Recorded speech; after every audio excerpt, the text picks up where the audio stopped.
Vamos trazer para dentro do programa de hoje um outro analista político, um cara muito experiente, escritor, você deve conhecer, o Alexandre Borges, que já deve estar nos ouvindo.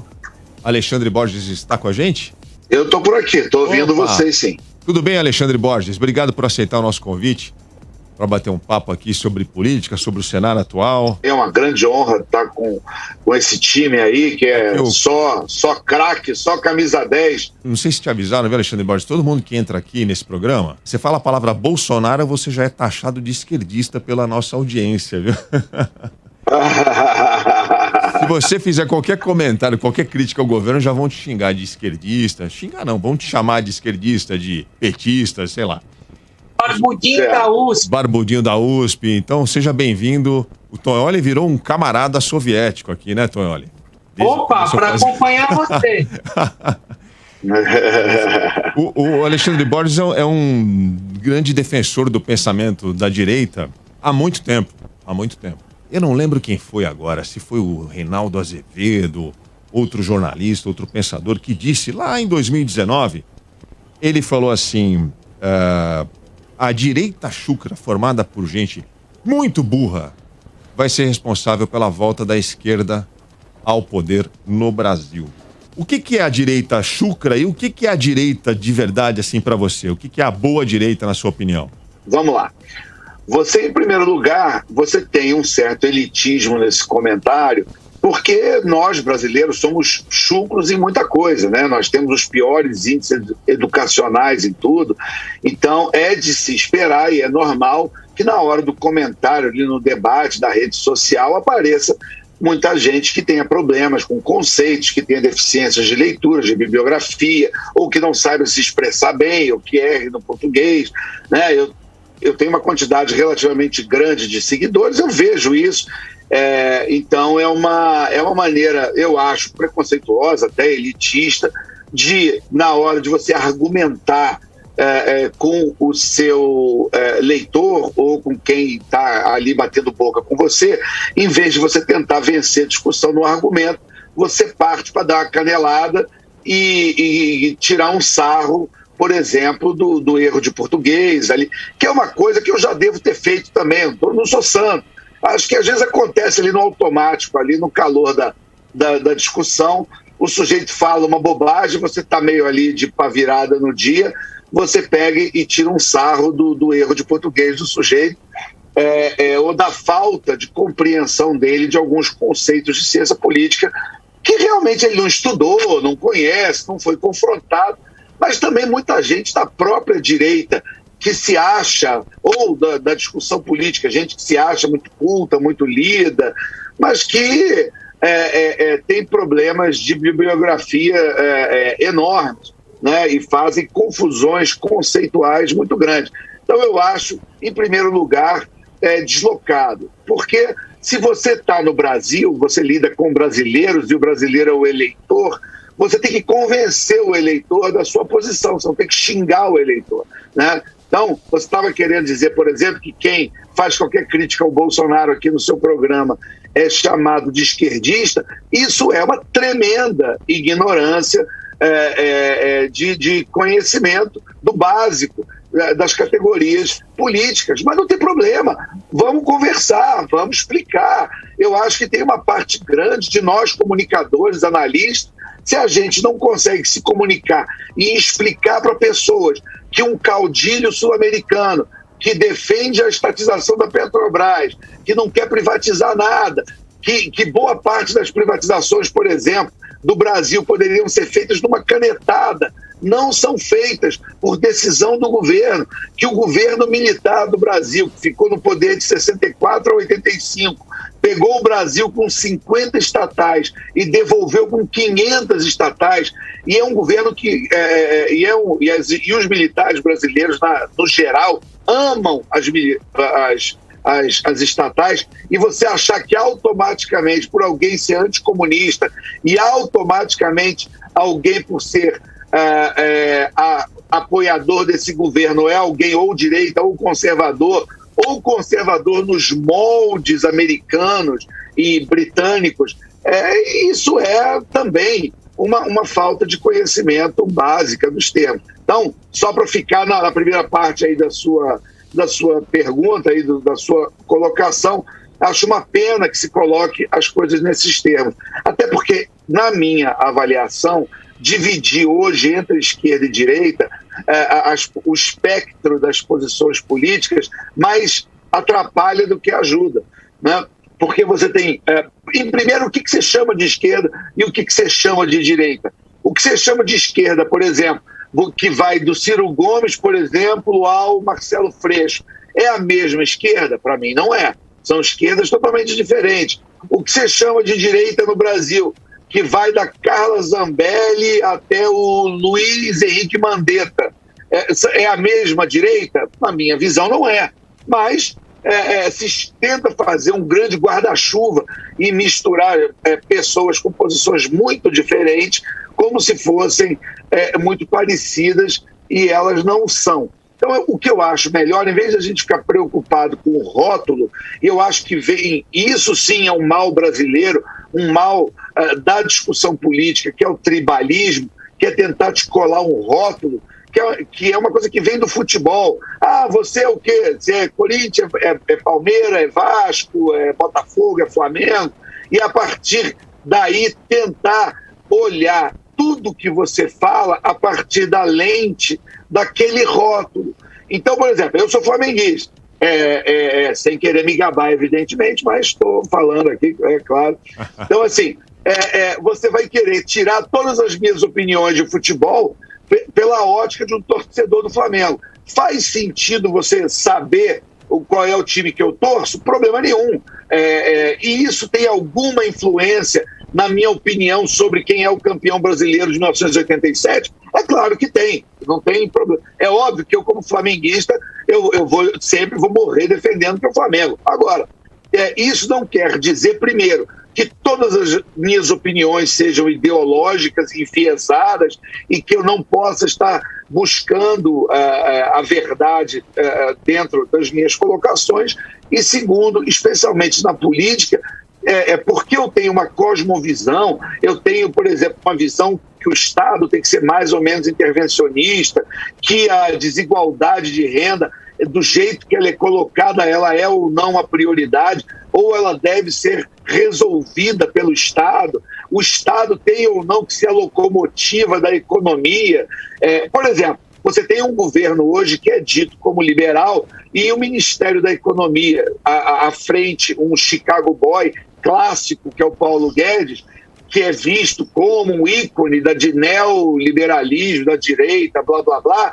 O sujeito pensa, tem uma ideia fixa com o CPMF, por exemplo. Eu não acho isso uma defesa direitista, de uma visão econômica, entendeu? E eu acho que a gente pode ter essa discussão sem ficar preocupado com o rótulo, se eu sou mais direita que o Paulo Guedes ou ele é mais direita do que eu sou, entendeu? Agora, eu acho que alguém que quer desonerar a elite brasileira para distribuir essa conta para todos os brasileiros em nome da CPMF, você chamar isso de direitismo, eu não acho, entendeu? Mas nós podemos discutir, é um debate. Então, em vez de a gente ficar preocupado apenas com rótulos, a gente tentar entrar no mérito das questões e o que as pessoas efetivamente estão defendendo, eu acho mais produtivo para o debate nacional. Esse ponto é importante, por quê? Porque ano que vem tem eleição para presidente, nós temos um governo que foi eleito na carona do antipetismo. É engraçado porque toda hora você escuta assim, fulano foi eleito na carona do Bolsonaro. Não, não, não. O Bolsonaro foi eleito na carona do antipetismo. É outra coisa. Então nós temos agora um governo que foi eleito na carona no antipetismo, o Lula volta e dá essa bagunçada aí no tabuleiro de xadrez, dá uma mexida aí realmente pesada aí no jogo, e nós agora vamos poder voltar a discutir, por exemplo, quem é que privatizou mais, o Paulo Guedes ou a Dilma? Quem é que deu mais dinheiro para os bancos, o Lula ou o Bolsonaro? Aonde que vai, até onde vai a direita, até onde vai a esquerda? Quem é que cortou mais imposto? Quem é que deu mais recessão? Como é que foi lidado por esses governos. Aliás, quando a gente fala em PT, em PSDB, em Bolsonaro, a gente pula o governo Temer como se o governo Temer não tivesse existido. Mas a gente teve quase 2 anos de governo Temer. Como é que o Henrique Meirelles tocou a economia no Brasil? Qual foi a economia que o Meirelles recebeu e qual foi a economia que o Meirelles devolveu? Isso é mais ou menos direita do que o Paulo Guedes. Então, assim, a gente tem um monte de coisa para discutir que eu acho que enriquece mais o debate. A gente ir para os méritos do que a gente ficar, primeiro, na discussão dos rótulos fáceis de esquerda e direita, e segundo, numa visão elitista de quem é chucro, de quem não é, num país realmente que tem problemas educacionais enormes, uma chaga nacional desde sempre, que a gente deveria se envergonhar e não bater no peito e usar isso para humilhar ou tentar denegrir ou tentar diminuir quem estiver no debate político com a gente numa posição adversária. Alexandre, obrigado pela explicação. Objetivamente, como é que você enxerga o governo Bolsonaro? O que é o governo Bolsonaro para você? Houve algumas decepções, né? Eu não imaginava que o governo fosse pecar em algumas coisas que ele está pecando. Então, nesse sentido, eu acho que houve. Em 2019, quando eu comecei a analisar, quando foi o primeiro ano do governo, eu comecei a analisar o governo, eu fazia uma brincadeira que eu dizia que o governo me lembrava uma universidade federal. Ele era muito ideológico na área de humanas e muito competente e técnico nas áreas tipo do Tarcísio, infraestrutura e tal. Então, assim, eu brincava que eu falava que parecia uma universidade brasileira. Ia relativamente bem nas áreas técnicas, de ciências exatas, e era ideológico, para não dizer desastroso, nas áreas de humanas. Agora, quando chega 2020 e vem a pandemia, eu só falei isso também porque se eu estava arrumando confusão com pouca gente, eu já arrumei mais gente para arrumar confusão, mas tudo bem.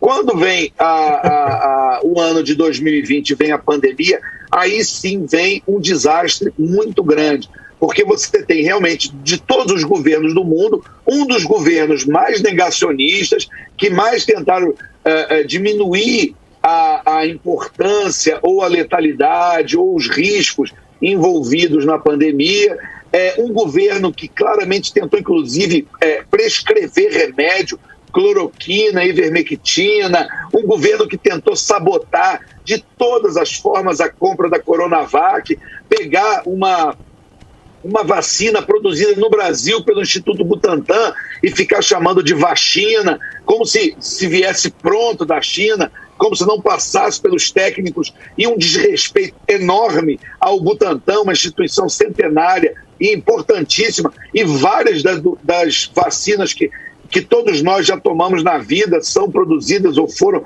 desenvolvidas e produzidas no Butantan.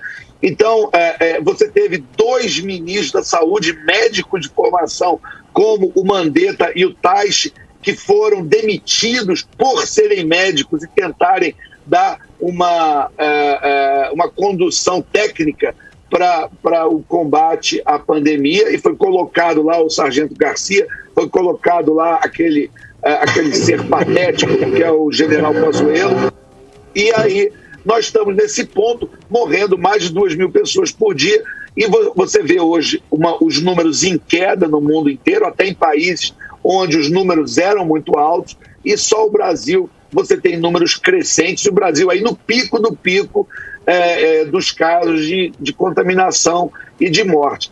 Além disso, algumas áreas que poderiam ter tido alguma melhora, como educação, que começou aquele desastre com o Vélez Rodrigues e com o Weintraub, que foi para um pastor que eu nem sei o nome, e ele apenas parou de dar entrevista, mas a gente não vê muitos movimentos para conseguir elogiar o MEC. Ele apenas parou de fazer aquelas fanfarronices que o Weintraub fazia. O Itamaraty e o Ministério das Relações Exteriores continua tão ideológico quanto sempre foi. Teve essa viagem agora para Israel, por exemplo, que é uma coleção, mandaram um exército de Brancaleone para lá e uma coleção de gafes de começo ao fim. Então também continua ideológico, continua cheio de problemas. Enfim,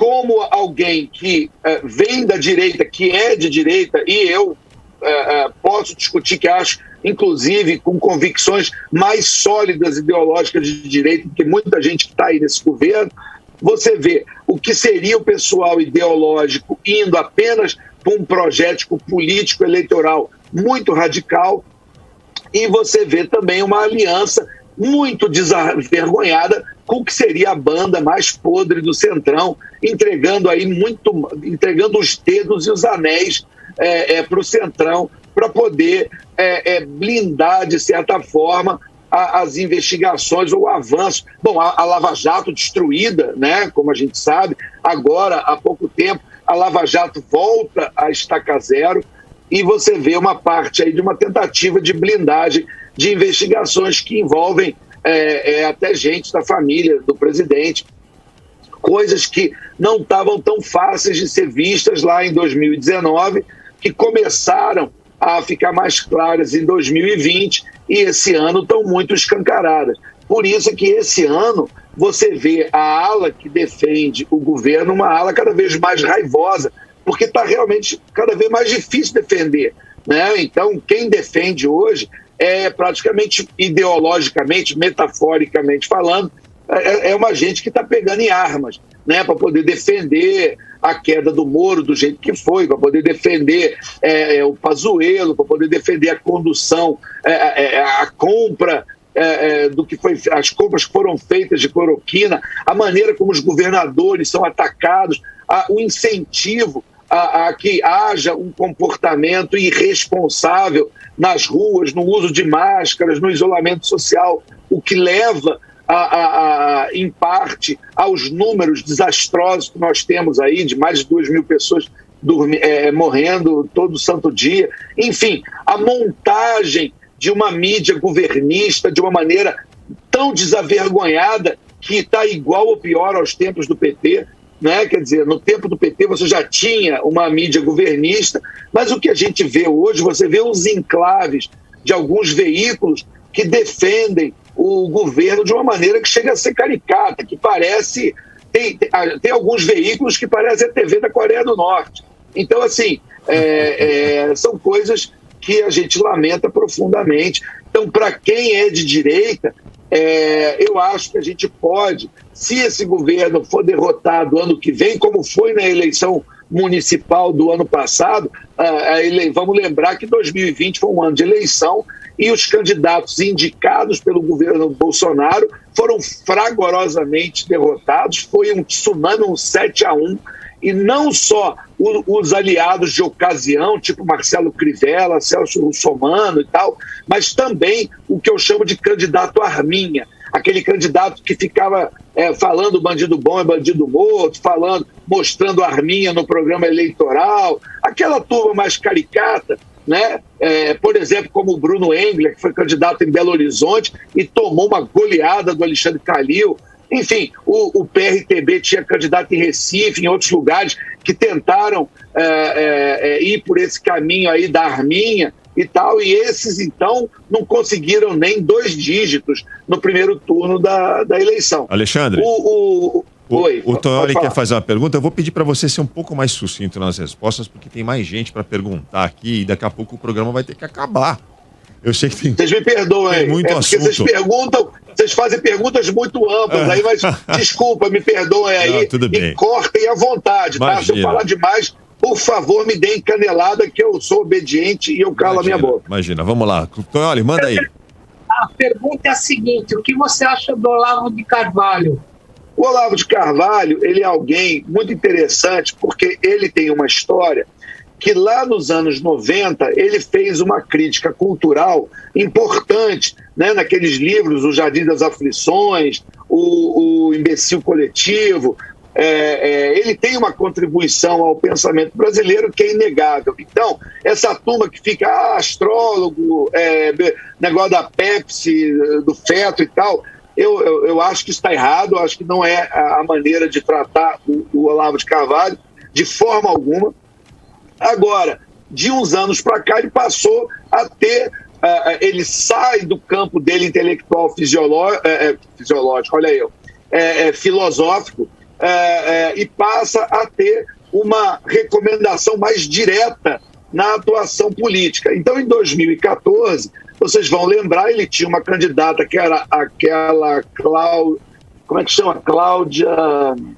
Denise Abreu. Oh, meu Deus, Denise Abreu. Denise Abreu. Então, ele teve uma candidata, que foi a Denise Abreu, em 2014. Ele defendeu de forma muito veemente, dessa maneira que ele defende, dizendo que quem não era defensor da Denise Abreu era traidor da direita, era esquerda, comunista do Foro de São Paulo, do blá, blá, blá, blá, blá, blá.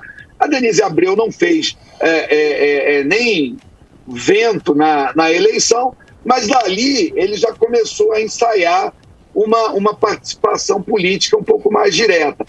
Vieram, então, os Bolsonaro com as redes sociais de uma maneira muito forte. Vamos lembrar que o Jair Bolsonaro, em 2014, ele foi o deputado federal mais votado aqui do Rio de Janeiro, ele teve 460 mil votos, mas o sonho dele era ser o vice do Aécio Neves.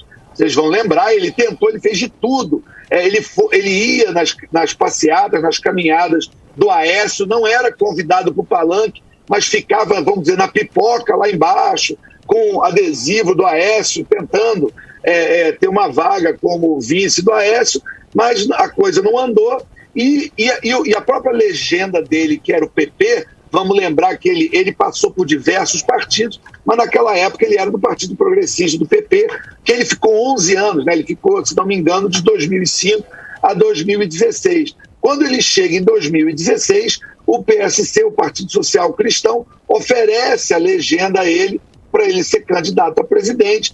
Ele, quando então começa como pré-candidato a fazer campanha, mesmo aberta a presidente, o chamado olavismo e o Olavo de Carvalho, eles abraçam a candidatura do Jair Bolsonaro e aí eles começam a caminhar juntos.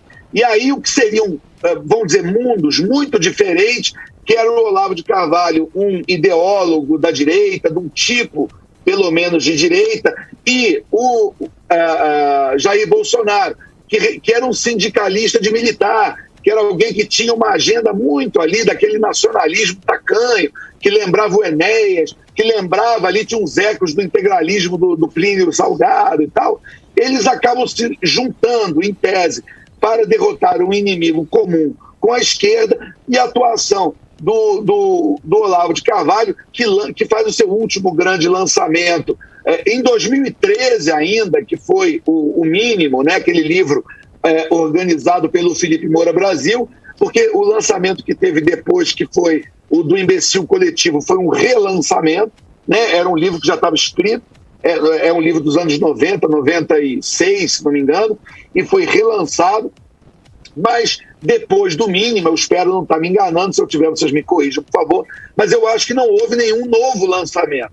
Ele passa apenas a ser ele passa a ser um comentarista político e um ativista da campanha do Bolsonaro e do bolsonarismo, me lembrando um pouco, claro, com as devidas proporções, claro que toda comparação é errada, mas era um pouco o que o Mangabeira Unger tentou fazer com o Lula, né? Tentou ser aquele intelectual brasileiro que mora nos Estados Unidos e fica ali tentando dar ideias, tentando dar um verniz intelectual e tal, mas o Mangabeira Unger teve muito menos espaço no governo Lula do que o Olavo teve no governo Bolsonaro.